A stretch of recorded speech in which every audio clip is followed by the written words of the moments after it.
How's it going, guys? Ooh, my headphones are too loud.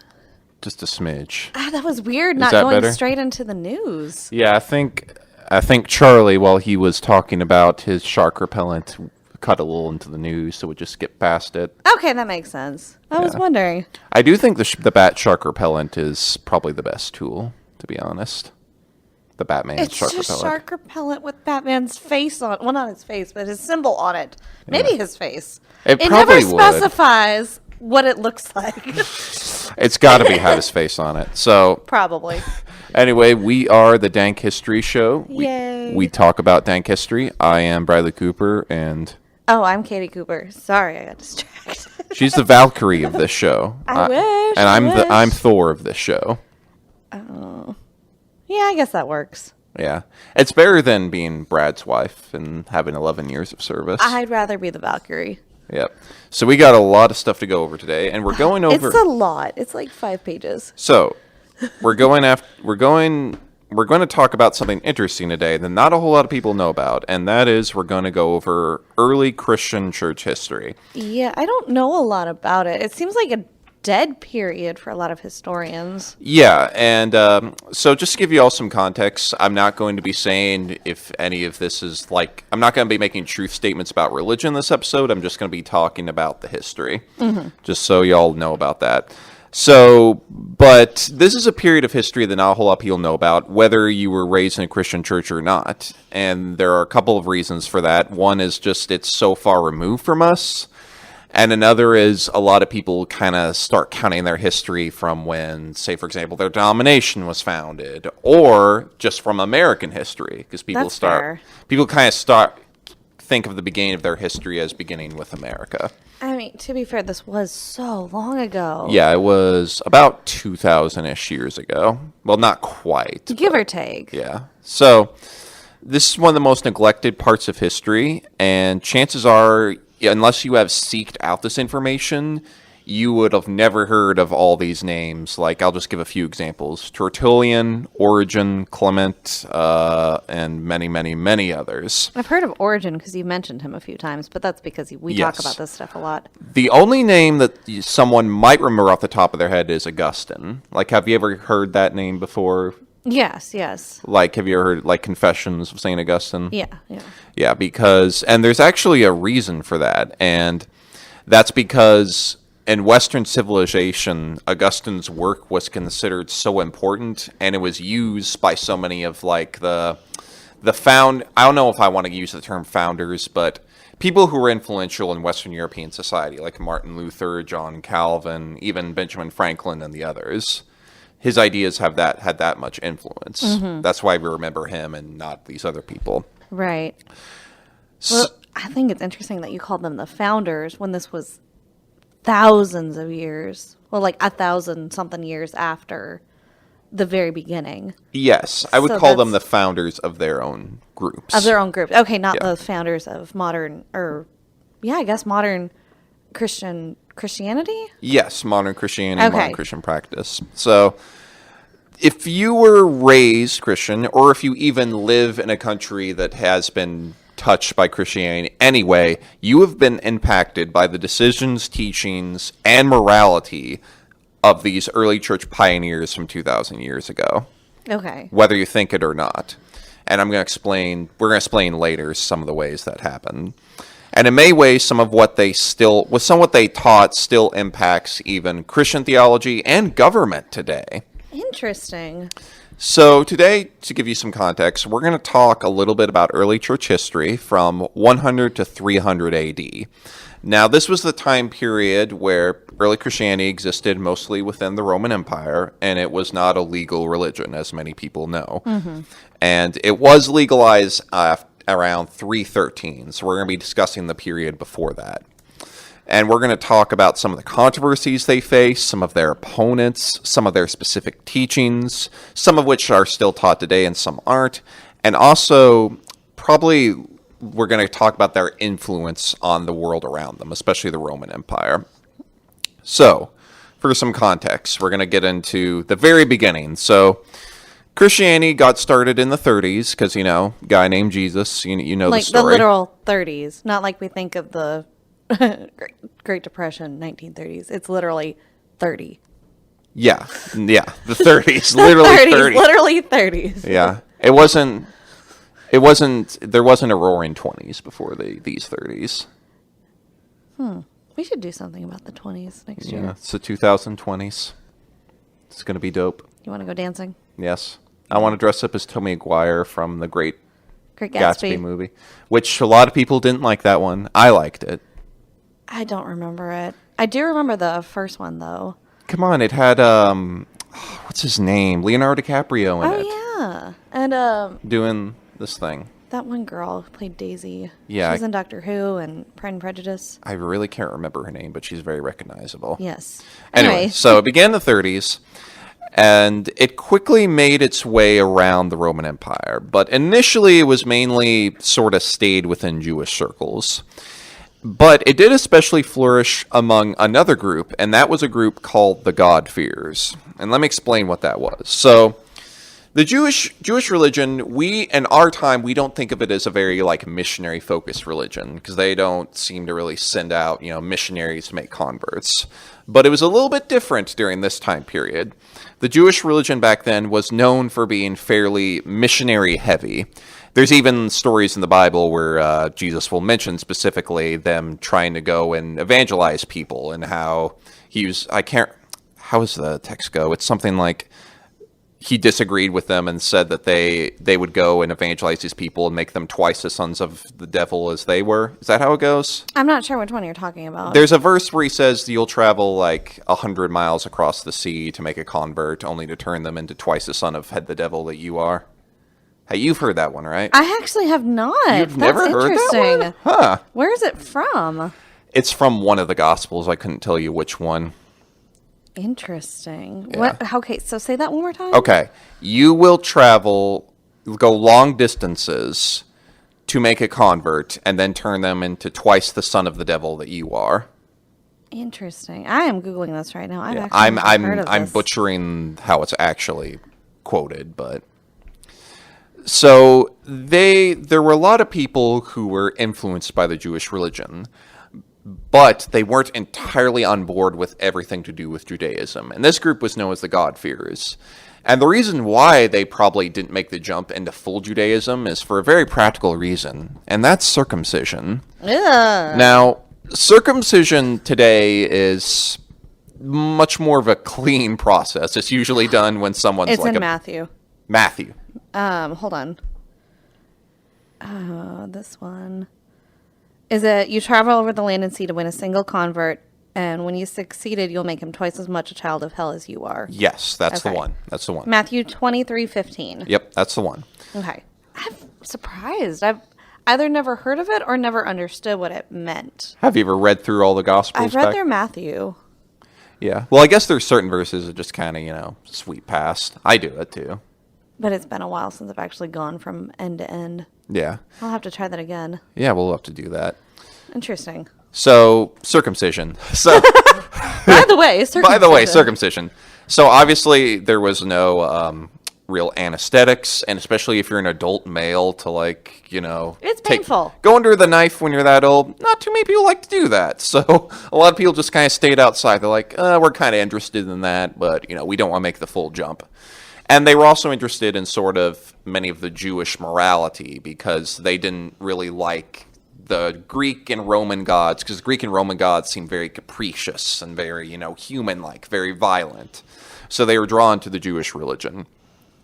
Now, these God-fearers, who were basically influenced by Judaism, were more attracted to Christianity for a variety of reasons, but one is just simply they didn't have to get circumcised, which was nice. And Oh my. so it grew among that group first. And then a few decades after Jesus, church figures began to write down the stories of what they had heard Jesus say into what would later become the New Testament. And most of the Gospels were written about the 60s to 80s, so about 30 to 50-ish years after the events. That's not that long No, after. not long at all, especially when you can compare other ancient works, which were, 200, 300 years. And Paul's stuff was written much earlier. It was written probably in the 50s or 60s. That's And interesting, especially because it's later. yeah, Paul's stuff actually does predate the Gospels, interestingly enough. I never knew that. Which I guess it sort of makes sense because Paul's stuff is more just a report of what's happening in the church and like personal letters. Right, it's more of a current events type situation. Where the Gospels would require more research just to gather what everyone says. Like Luke says he researched and talked to a whole bunch of people. So, and where was I? And some of the stuff Paul quotes probably comes from like even earlier, like the 30s and 40s. Like he quotes a few like early creeds and early like statements of belief that seem very Aramaic. And Aramaic, for those of you who don't know, was the language that was spoken in the area known as Israel at the time. It was kind of like Semitic language, I guess you'd call it that.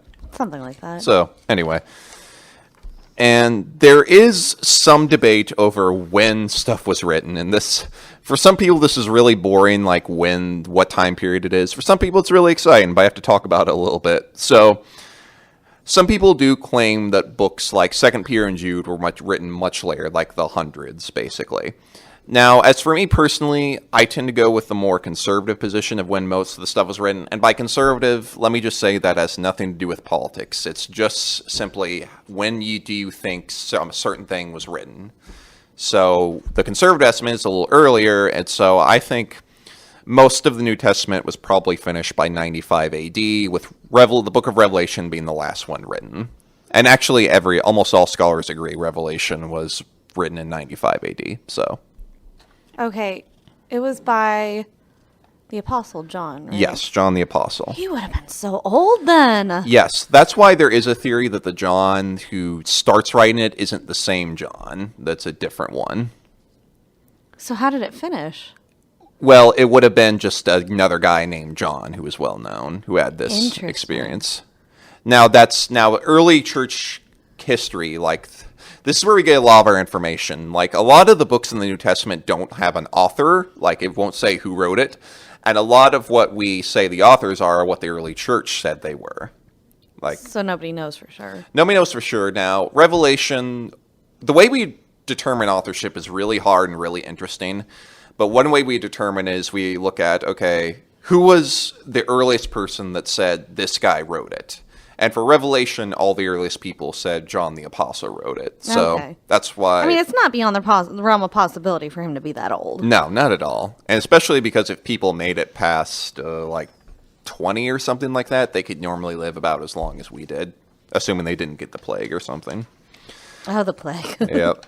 So when Christianity first got started, the Roman Empire largely didn't view it as being anything. They just viewed it as being another Jewish sect. And they didn't really pay it too much mind. In fact, most of the early persecution of Christian groups really came from other Jewish groups who didn't like these, I like the term, these Jesus people changing things up. And meant what these Jewish groups would commonly do is they would often expel Christians from their synagogues because, they would because in the synagogue, people would stand up to share something. So if someone stood up and started sharing, stuff about Jesus rising from the dead and stuff like that, they would be like, get out of here. So the Roman Empire was okay with existing religions in the areas they conquered, but what they didn't really like was new religions popping up, because that, in their minds, caused disorders, and they viewed it as like sects or cults. So they once they understood what the Christianity was separate, they got iffy with it. So the Roman persecutions in these early years was fairly sporadic once it got started up. Except during the reign of certain emperors like Nero, who we might know is the famous guy who, while Rome was burning, was playing his flute. It was the fiddle. The fiddle. Oh, how dare you. Yeah. It's an entirely different instrument. So, well, he was a crazy guy, and basically there was a lot of problems, so he looked for a scapegoat, and he found them who were convenient. So he blamed them for Rome burning down? He blamed them for Rome burning down a lot of problems, because Nero was kind of a psycho, like a massive psycho. There were lots of Roman... Was he the one that caused Rome to burn, or did he... I don't think he caused it. It was just more of just something that happened. Okay. So a lot of the reason why Rome began having more heavily persecuting the Christians is that in the 70s, there was this big Jewish revolt against the Roman Empire, right? And this took place from 66 to 70, where this group called the Zealots revolted against the Roman Empire and tried to drive them out of their land. And they failed, the temple was destroyed, and that's basically all that's left of the temple is the Wailing Wall, essentially. If you that's why it's so famous. Yeah, because if you ever see that picture where a lot of people are like putting like They put prayers in or yes, something like that? yes, that's the only part of the temple that's left, and it's not even part of the temple. It's like a wall way That outside. was way outside of it. Yeah, yeah. So early church tradition claims that Christians in Jerusalem actually fled the city before the siege began, and that's because of I'm trying to remember which verses it was in, but it's when Jesus is giving the sermon on the Mount of Olives, and he gives that advice, like when you see the Roman armies approaching, flee to the countryside. Matthew 24. I think I remember that. Yeah, it's one that is in a lot of like Left Behind books. Now that you mentioned Left Behind, yeah. Yeah. Oh, Left Behind. Oh, Left Behind. I don't want to get too theological, but it's funny. It's funny. But Good fan fiction. yes, very good fan fiction. And weird. And Kirk Cameron. He didn't write it. No, but he was in the movie. Oh, that's true. Yeah. That's true. Good old Kirk. So, after this event, when Jerusalem was conquered, Christianity began to kind of drift away from its Jewish roots a bit because there was this separation. So, now I'm going to switch gears a little bit and talk about what are some of the early issues that the church faced. So, first of all, when the apostles start to die off, the early church needs some way to keep itself together, and continue delivering its messages, and basically, keep the messages the same and not allow them to change a whole lot. And in order to do this, it turned to two sources, books and bishops. Yes, I do like alliteration. Books and bishops. Books and bishops. Checkmate. Yes. So for the books, it would compile the teachings into works such as the Didache, which... Didache. That is a funny name. Didache. It literally just means teachings in Greek. Didache. Yeah. And Didache. all the Didache is this just like a list of various teachings and also practices on like charity and baptism, etc. They're actually... So, have you ever heard like churches get into big arguments about how baptism should be sprinkling or dunking? Yes. So, interestingly enough, the Didache has both of these options in there. It basically says either one is fine. Well, that's great. Yeah. That just solved thousands of years of conflict. Yep. I like to do that. You just saved everybody. Thank you, Brad. You're welcome. And for bishops, they were looking specifically at people who were either trained by the apostles themselves. Then the apostles, that would be like the 12 people, the 12 disciples that knew Jesus personally. Yes. Or other people like, Mary Magdalene or Paul or people like that. Those who hung out with him. Yeah, those that knew him. And But sometimes... they couldn't live forever. No. And a lot of them got executed. Yes. So you got to figure out what to do. Yeah. Or those who knew the apostles. So I knew a guy who knew a guy. Exactly. Now you might be wondering, well, why do they need all these people? What's the big deal? Well, one reason they really wanted to establish kind of an authority was because of alternative teachings that were going on. Oh no. Like what? Okay. So, Are these terrifying? they can be a little weird, Okay. for sure. Okay. So very early on, there were different views of the nature of Jesus, the Old Testament, and other issues that began to circulate among certain groups. One particular view is what's today known as Docetism, and that's a big fancy word, and let me explain what it means. So, Christianity traditionally taught that Jesus was both human and divine. So he was born with a human nature and divine nature perfectly together, right? Right. So, the Docetists were especially offended by the human part, which is very interesting because if you read some like more modern works today, a lot of modern works will try to claim like Jesus wasn't divine, but they'll claim he's human. Well, this group were offended more by the opposite. And the reason for that is that they thought it was offensive to suggest that God, the divine, would take a fleshly human form. Like, how gross can you say to say that God literally sat on the toilet just like the rest of us? That's disgusting. You had to go there. That's literally their arguments. They said God would not, sit on the toilet and pee and poop like the rest of us. Or bleed. That's just gross. I don't know why that's funny. It is funny. It's toilet humor. We on Dank History Show are nothing if not mature, but we love toilet humor. Well, at least I do. I don't know about you. That's interesting that they fought over that. Yeah. And another thing the Gnostics did is they would say, well, Jesus didn't really have a body. They just only appeared to have one. So how would you explain, like, when he ate with people, when he was tired, when he fell asleep? Probably illusions. That seems like a lot of work. Yeah. Oh, yeah, for sure. But the early church largely opposed this idea because if it was true, then how could Jesus be a representative for humanity in any way? Or be able to sacrifice himself for humanity in any real way? Exactly. And there was one guy named Ignatius who was especially offended by this. And he was a bishop of a city called Antioch, which is in modern-day Turkey. And he lived in the early 2nd century. And what's interesting about this is that he was captured by the Romans, and he wrote some letters while he was on his way to Rome to be executed. And his main concern wasn't dying. His main concern was about his church members basically falling to these teachings.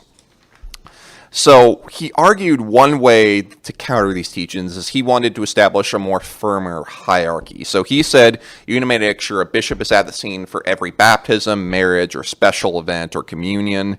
In other words, he wanted to make sure that someone with the right teachings was running the show.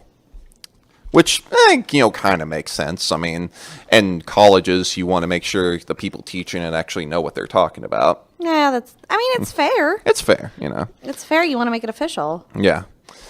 And another issue some early Christians had is they had trouble what to do with the Old Testament. So there was this guy named Marcion, lived in about the 2nd century, and he was especially offended by a lot of the violence in the Old Testament. So what he came to believe is he said, well, the Old Testament probably shouldn't even be in our quote-unquote Bibles. Now, I use the term quote-unquote because the New Testament hadn't been fully compiled yet, but there were some, they had works that they considered to be scripture, essentially. And what he did is he released his own form of scripture, which basically edited out anything that sounded too Jewish from the New Testament books. And this canon became known as the Marcion canon. And when was this? This was about 120. 120, okay. Yeah, 120. So other church fathers really vigorously opposed this practice. They said, you can't get rid of the Old Testament. The two faiths are tied together. There's a Jewish root to it. And some said that the way to deal with these problematic passages was to just struggle with it and accept it, while others proposed more alternative readings to these violent texts. And just as a side note, one thing that I find interesting about early Christianity is that a lot of the details of all these complex doctrines, like the Trinity and baptism and whatever, they really get hammered out due to controversy. When someone comes around and starts proposing something that sounds a little off, then people start to try to explain it, and then you get into all the debates, and then things get interesting. Sorry, was I scratching on the table? A little bit. I just hand Sounded motions. a little ASMR. ASMR video. Stop. Welcome to Dank History ASMR Stop. video. Don't scratch the mic. No, and I he won't. does it. He does it. I was about to, but I didn't. But the early church wasn't just fighting amongst themselves. They were also engaging in a dialogue with the larger Roman world. Because the Romans weren't just killing them constantly. They were also arguing with them. Mm-hmm. Because you know how things go. You know how things go. Not only were they killing them off, they were just fighting. Yeah. That's just how it goes. I mean, usually arguing comes along with fighting, doesn't it? Arguing comes along with killing people? I mean, usually there's an argument that leads to killing, isn't there? That is so sad. Oh my goodness. Yes. Yeah. Sometimes. Crimes of passion. Anyway. Yeah.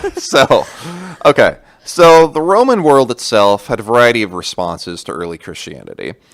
On the imperial side, like the people who are running things, the emperor, many did make attempts to persecute Christianity for a variety of reasons. And one of them was that Rome was very suspicious of their day-to-day practices. For example, like let's say you hear about the Christian practice of communion, where they say, let us take the body and drink the blood. Now, if you don't know what that means, that sounds like they're eating people. It does. It sounds like cannibalism. It really does cannibalism. if you look at it from the outside. Yeah. If you just hear someone like, oh, we're going to go, eat the body and drink the blood tonight, you want to come? If they referred to it in that way, yeah. That would disturb anybody. And also, another thing that really weirded them out is that they would call everyone brother and sister, even if they were married. So, like, what is this, some sort of incest cult? I can kind of see why they'd be a little confused by what was going on. Yeah, like if you don't know the language, it can get a little confusing. And secondly, and this is probably more important, the Christians used language for Jesus that was almost exactly the same as the language Romans would use when referring to the emperor. And this goes all the way back to the Bible as well. For example, do you remember the Peanuts special, the Christmas special? Oh, yes. When Linus stands up and reads from Luke. Oh, yes, yes. So he reads the whole section. Well, when Linus uses terms like, okay, I bring you good tidings of great joy that will be for all people, that was the almost exact same wording that emperors would use when they would enter an area. Really? Yeah, almost word for word. Huh. Like there's a story where like Caesar shows up to like some town. He says, "I bring you good tidings that will be of great joy to all people. For unto you this day Caesar has come to you to bring you peace." Interesting. Yeah, the language is deliberate for a reason. Interesting. No wonder they'd be upset about all of this. Yeah, because what the early Christians were really saying when they said this was that Caesar did not have ultimate power, and Caesar was not Lord. Caesar was just a regular old ruler, just like anyone else. I can see that. Especially because it took Rome a little bit longer to actually declare all the emperors gods, but they were getting very close towards this period to saying the emperors were divine in some way. Yes. So, sorry, I keep on scratching. I'm just going to grab a hold of my water bottle so I don't make it all ASMR-y.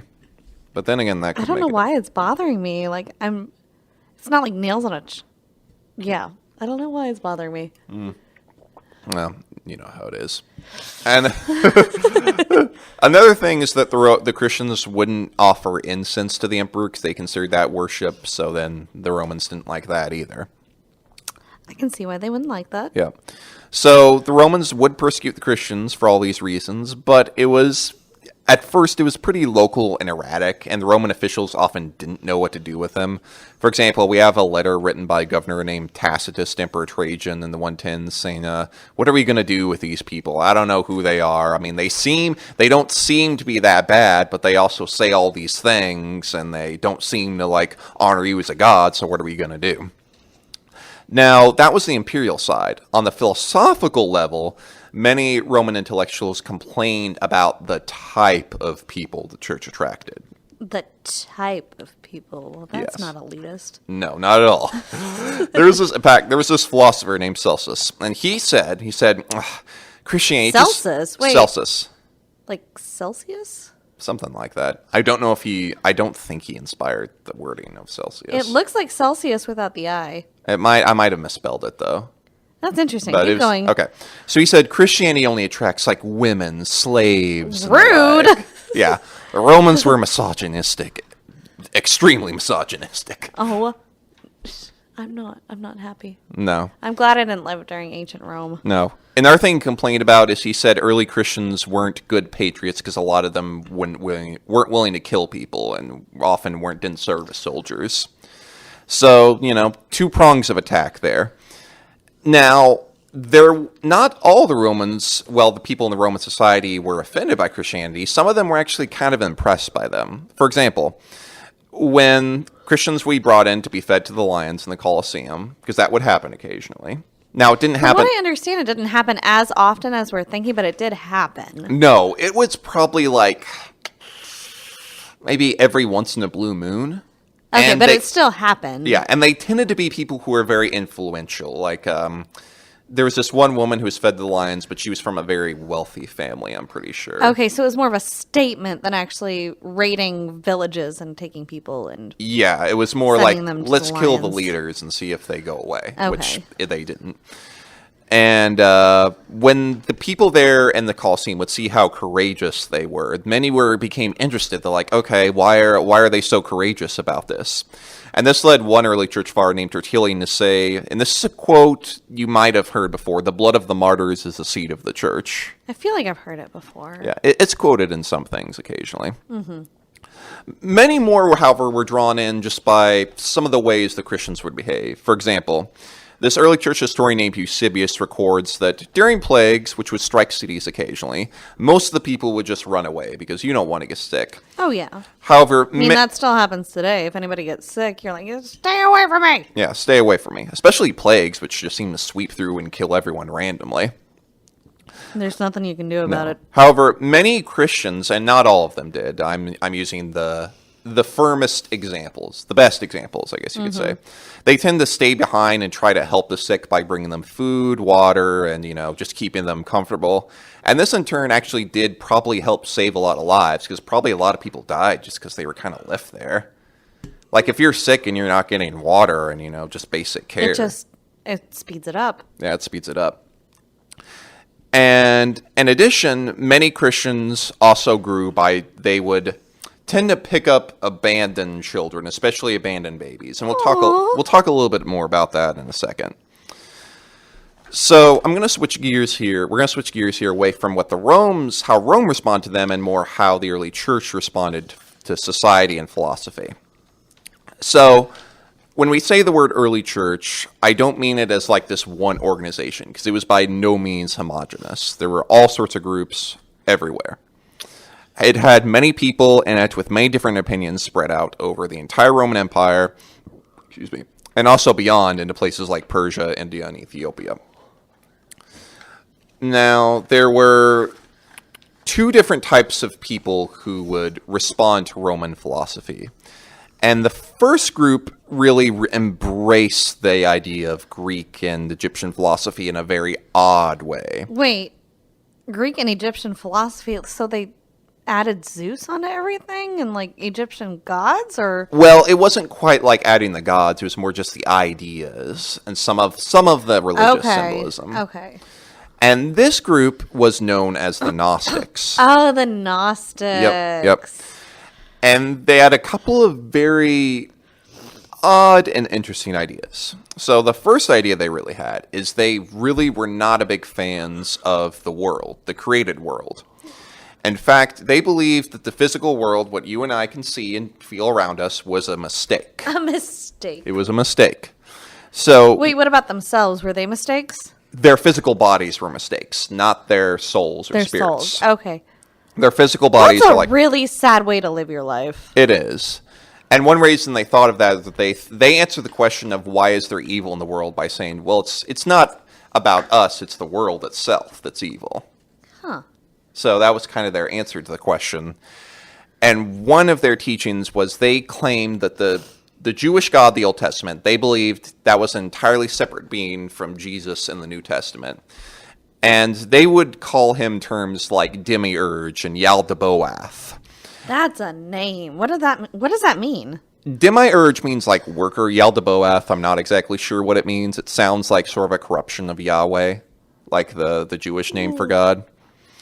And they believed that this being was either not all that smart or was even evil, and that he tried to bind these spiritual beings into fleshly bodies. And you're saying that the Jewish God was evil. Yes, that's what they say. That's what I'm saying. That's what the Gnostics were saying. That's what they said, yes. Okay. And because they hated the physical form, they also tended to heavily oppose any form of like sex. They tended to believe the true path to salvation was not through some like sacrifice of Jesus, because they didn't believe that Jesus had a physical body, but rather through opening your mind to the greater spiritual reality, and thus freeing yourself from the physical world. And if this is kind of complicated, just think of the movie The Matrix. Okay. But do you remember that? Okay, stay with me. I'm trying. Do you I remember? have flashbacks. I didn't like it. I liked it. I couldn't understand it. But do you remember that scene where the guy's holding out the 2 pills? If you take the red pill, you see how Yeah, I deep can't it remember goes. what he was. It was what a the red difference pill and were. blue pill. What was each of them? I couldn't remember. I can't remember the exact ones, but one of them was if you take it, then you don't get waken up. You just stay in whatever the world you're in. But if you take the red pill, you get to see how far the rabbit hole goes. But you're allowed to wake up. You wake up. When you get that, you wake up and you realize that your own reality was a lie, and that you're actually, part of this greater reality. So I don't like that. So It can mess your head up. it can. And these ideas were heavily inspired by Greek and Egyptian philosophy, and also by this term called Neoplatonism. It was basically sort of a fresh take on Plato's ideas, if you will. Plato was a philosopher. And if that's not complicated enough, they also had these really complex charts of all these angels and beings, and all of them had different names. So how impressive were the charts? They go really far. I can't remember what they called the ultimate reality, but it's like something There's an like ultimate reality. it's like the Aeon is the ultimate reality, followed by Sophia, and then Jesus, and then and they all have weird names, and they even had passwords you had to say, you had to repeat one letter 27 times or something like that. My brain hurts just thinking about it. Yeah, it was a very philosophical group, and So I'm guessing they grabbed a lot of more heady people. yeah, they grab more heady people, and also people who just would be more dissatisfied with the way the world is, and people who would just be attracted to sort of the secret knowledge, because doesn't it seem kind of cool to be to discover something that hardly anyone else knows? It's like a secret. I can see why people would be attracted to that. Yeah. And there were lots of secret mystery religions at the time. They were very exclusive, and that's another part of there's it. something about being a part of a group and being the only ones. Yeah. You feel special. Yes. Oh, that was another big part. They said only really special people could be true Gnostics and unlock this knowledge. And how would they know who was special? If you were able to free your mind, essentially. This sounds so matrixy. Yeah. And they also even had alternate gospels where Jesus would, and Jesus almost certainly did not say these things, because all their gospels were written in the hundreds and 200s, but he'd say things like, well, sin is just something you conceive of in the mind. You must escape from this reality. Oh, sorry. Yep. Oh, wow. And there's even one that was supposedly written by Mary Magdalene where she ascended to all these levels, and then, the apostles get angry at her and she starts crying, and then everyone says Peter's a jerk. And it's great. It's great. Peter's a jerk. Yeah. And the early church tended to view this group of Gnostics as incredibly dangerous. And I can see why. They would lead people down a weird path. I can't even imagine how... I can't wrap my mind around it. I guess I'm just not one of the ones who are smart enough. You haven't freed your mind. I haven't freed my mind to embrace Gnosticism. Yes. You must embrace all the greater realities. So the way the early church fathers would respond to this is they would debate them. And there was a guy named Irenaeus who wrote a huge book just called Against the Heretics. Against the Heretics. Yeah. And this is all about the Gnostics, or was it about everybody who was heretical? It was mostly about the Gnostics, because that was the biggest group at the time. Okay. And just responding point by point. And this wasn't... How big was this book? It's pretty thick. Especially considering if they have all these charts and books and ideas. Yeah, and plus, Gnosticism developed as it went along, so there were other Gnostic groups that popped up, and then they would get their own responses, and there was also some weird charges, like how the Gnostics would use their secret knowledge to take advantage of people as well, which would make sense. Can you give an example? Okay, so they would make this claim that in order to free your mind, one element is you would become married to an angel and go up into the secret levels. What if you were already married or your marriage, it was more of a spiritual thing. Okay.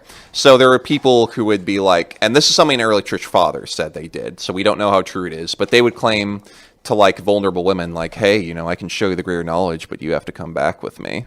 If you know what I mean by that. Oh, that's so sad. Yeah.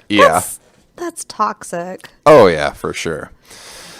Now, not all Christian... Now, there were other people who tried to come up with a different way to engage with philosophy.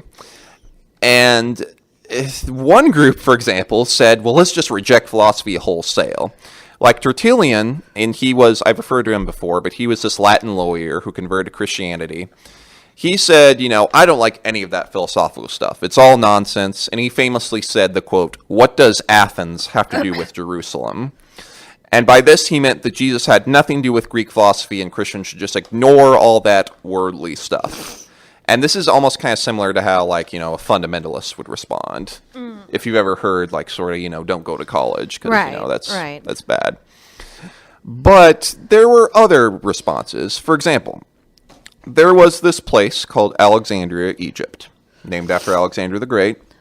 He named a lot of places after himself. I think we talked about this last week. Yeah, I think we did. Where he named everything after himself except for one city where he named after his horse. Yes. Because the only thing is great is Alexander the Great. Yep. Is Alexander's horse. Exactly. The only thing that's half as great. But or how many cities did he have? So it would be like... I think there were 7 or so that were named Alexandria. So an eighth of the... Yeah. But the only one people... His horse is an eighth as great as he is. Yeah. He had a big ego. He did. That's an interesting thing. So egos back then were considered they were a big deal. It was important to have a big ego. That's why almost like a message of more of just be humble, that would have been seen as very offensive to, the Greek and Roman society. Especially if you have to make a name for yourself, and being humble is the exact opposite. Yes, exactly. And the Romans also... That's probably why it's turned on its head when he said that, to be humble and gentle. Yes. And also the Romans weren't very big on they kind of have an idea of afterlife, but they didn't really like it. They thought more you had to make your name while you were alive. And the fact, some of them had funeral epitaphs on their gravestones that would say things like, as I am, as I was, as you are, I was, as I am, you will be. That sounds ominous. Very ominous. So, back to philosophy. So, there was this place, Alexandria, Egypt. Very well in Egypt. It's one of them. Yeah. And Egypt at this time in history was a great center of learning, especially this city, where there was this huge library with all these manuscripts. My heart still aches when it got burned down. Yeah. That's actually interesting because we don't know when it got destroyed, and we don't know who did it. But we know it's gone. We know it's gone. And all the books are gone. Yeah. All the things we could have known. I know. Are gone. It stinks. But hey, maybe we'll do some digging and find some stuff. I mean, we found stuff in random places. Did I ever tell you about that time that this guy was I can't remember what they were doing. They were digging around somewhere and they found 2 million manuscripts. Oh, I think you said that at some point. I can't pronounce the name, but it's 2 million manuscripts. A lot of them are receipts and stuff. Some of them are of the Bible, but we've only translated about 1% of it. Is that the one you said when we were talking about writing affecting history? I might have mentioned that. Okay. I honestly don't know. But yeah, that was a pretty big deal. So Alexandria, very, very important area. And also the Christians that lived there also tended to be more on the intellectual side. And there was a group there that fancied themselves the true Gnostics. And Gnostics, for those who don't know, just means knowledge. Gnosis in Greek just means knowledge. So they consider themselves sort of the middle ground between rejection of philosophy and the Gnostics who are just, Neoplatonism. And one of the... Can you define Neoplatonism? Okay, so Neoplatonism was a new form of Plato's ideas. Right. And Plato... Oh, wait, you've already talked about that. For some reason, when I looked at it again, I was like, Neo-Platonism? Yeah. But you already talked about that. For just a tiny little bit of background, Plato believed that also, much like the Gnostics, that this world was sort of iffy, and what we really need to see was the true forms, the perfect forms that are above us. Gotcha. And he gave an example of this math. Math, you can't see it, but it's perfect. Math drives me crazy. Yeah. The discovery of all these mathematical equations really created a lot of interesting philosophy. So math really is a philosophy. It is. Yeah. It's so abstract. Because you can't out there. see a number, can't- but it exists. My brain is about to explode. Yeah. So there's these guys, and their names were Clement and Origen, and they lived in the late 2nd, early 3rd centuries, and they lived in Alexandria, and they were very big into philosophy. And Origen in particular, he was very heavily educated, and what he would do is he would spend a lot of time going to various classes that were taught throughout the city with his students, and they would try to learn as much as possible and try to engage with it as much as possible. So school's okay. Yeah, school's okay. And how they would, as a result, they would often teach a very spiritual / metaphorical view of the Bible. For example, if you read Origen's works, he would tell people to look for the deeper meanings behind, like, the literal texts, and look for, like, the allegorical meaning. Like, what's the greater spirituality? What's the greater lesson for all of this? A lot of people today do the same. What is it called? It's called, like, spiritualization or allegorical reading or something like that. It's not exegesis, is it?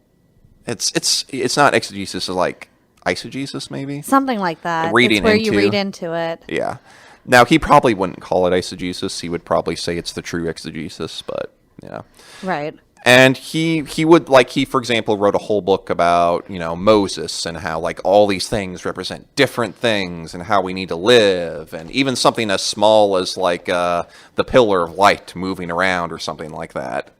And Exodus. Oh, with the, is that the cloud by day, light by night? Yes, that is exactly right. What did he say was the meaning behind it? I can't remember, but it was something like, it's guidance towards greater moral truth and moral responsibility. Okay. Yeah. Okay. And interestingly enough, he did believe some things that a lot of people didn't like later. For example, Origen kind of toyed around with the idea of karma and reincarnation as well. I can see why people wouldn't like that. Yeah. And Clement was his teacher, and they both also believed in some form of universalism. And now, you might have heard that term thrown around a bit. Like, for example, there was this guy named Rob Bell back, like, 2000-something? When was Well, that doesn't narrow it down. It's been almost 20 But he years wrote a since book it's called 2000. Love Wins, which was basically, it caused a lot of controversy because he challenged the idea of hell.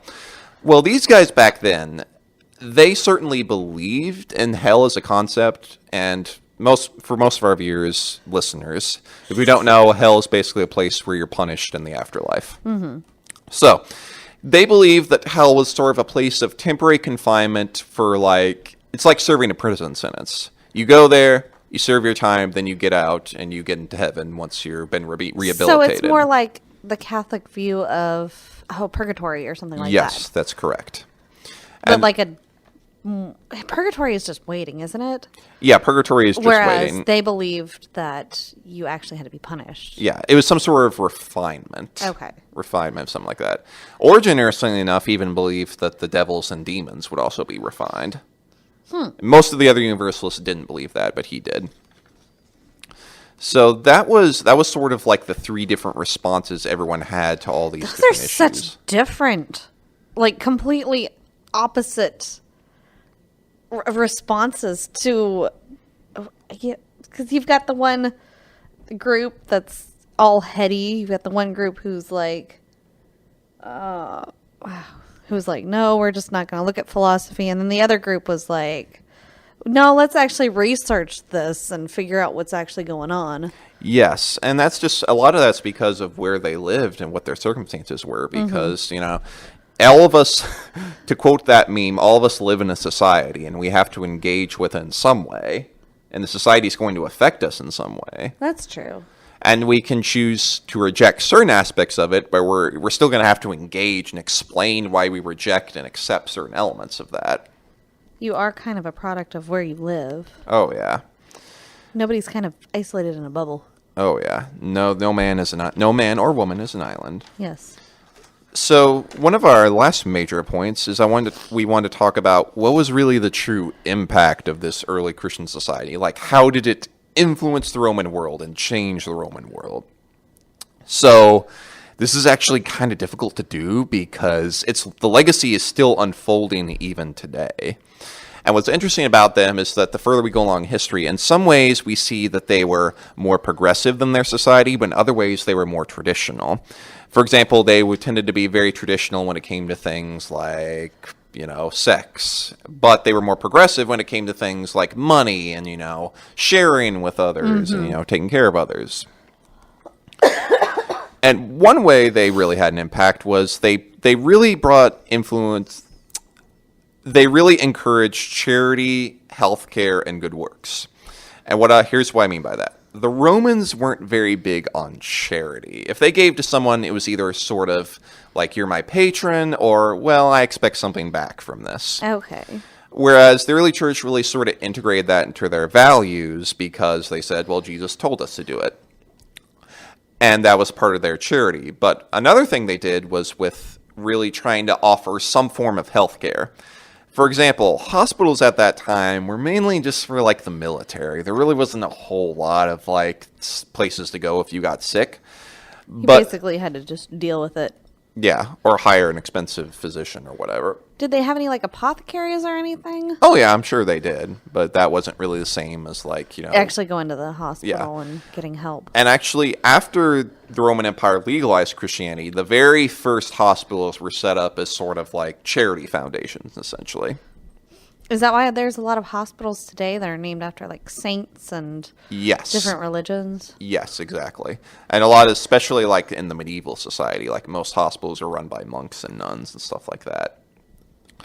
And another thing the early church did is that at this time, the Roman Empire socially and culturally really did not respect women at all. And that's saying something because a lot of times the early church fathers would say some yikes things about women, but the Romans were even worse. For example, their ideal family was you had, a couple of sons, but you only wanted one daughter. Well, that's not nice. Yeah, you only wanted one daughter to marry off, quote unquote. So what would they do with not the extras, but like the ones that came after? So the most common response was if you got an extra daughter, you literally would take it to like a garbage dump and leave it there. That's horrible. Yeah. And sometimes, even if most of the time they die, sometimes they would get picked up by like, criminals and stuff like that and raised as slaves. But what the early church would do, and that was because the early church placed such a value on life, they would often visit these places and like pick up these children. And that's fantastic. That had a really big impact on society because Rome eventually ended up having a female shortage because, they were killing so many women. So if someone was married to someone, there was a very good chance that that girl was probably a Christian. Mm-hmm. So, oftentimes marriage kind of missionary dating, essentially. Because sometimes very early missionary dating. Yeah, when someone is like Christian and they're very dedicated to it, or they're very dedicated to their religion and their partner really doesn't care, sometimes the partner will kind of end up joining. Right. Because that's just how things work. And we actually have data that proves that the Romans didn't have many girls. We actually have a census from a Greek town of about, a couple thousand people, and less than 1% of those families had more than one daughter. Wow. Less than 1%. Wow. So, and this is actually part of the church's very much pro-life ethic. And when I say pro-life, I don't mean the same things like the modern political version of pro-life. Mm-hmm. And in some ways it was very similar, in some ways it was different. And they opposed killing in all its forms. And this list will be very controversial, and I'm not saying one way or the other why I agree with this or not. I'm just saying what they are. What they said. So, they disagreed with war, the death penalty, abortion, and suicide. So any form. Any form. And especially because, suicide back in those days, we tend to think of it more as like mental health. And it certainly was. There certainly was mental health problems back then. Mm-hmm. But often suicide was just more viewed as sort of a thing you did, if you dishonored your emperor, so, you took your life. Might as well. That's so sad. That's a sad way to look at it. Yeah. And the reason why they really opposed all these things is that they really believed in the value of every life. So that was one thing that really they taught. Now, the only other issue I wanted to mention briefly is the kind of elephant in the room, and that's slavery. Because slavery was obviously very big in the Roman Empire. Slavery obviously didn't go away after the church basically took over in the 300s. Oh, yes. So some of them even kind of supported the institution of slavery. Did they say why? They gave a lot of different reasons. Some of them said it was like because of sin. Some of them said, it's just how it is. I've heard a lot of people, at least in the United States, you have used during the Civil War, or before the Civil War, used the Bible as justification for how they treated their slaves. Yes, but to be fair, the Bible also certainly condemns kidnapping people to turn them into slaves. Right. And that's exactly what American slavery was. Exactly. And also, the Bible does have many things about, like, treating them well and stuff like that. Now, I'm not saying, like, slavery was right in any way. But here's one interesting fact. So, a lot of churches would pool their money together to try to free some of their members who were slaves. Like, slaves weren't totally isolated from society. They could join in the churches. So, a lot of churches would do that to try to buy the money to free them. And very interestingly enough, the very first documented case of someone saying that slavery is absolutely morally wrong was a guy named Gregory of Nyssa, who was a Christian in the 300s, who made a big sermon about it.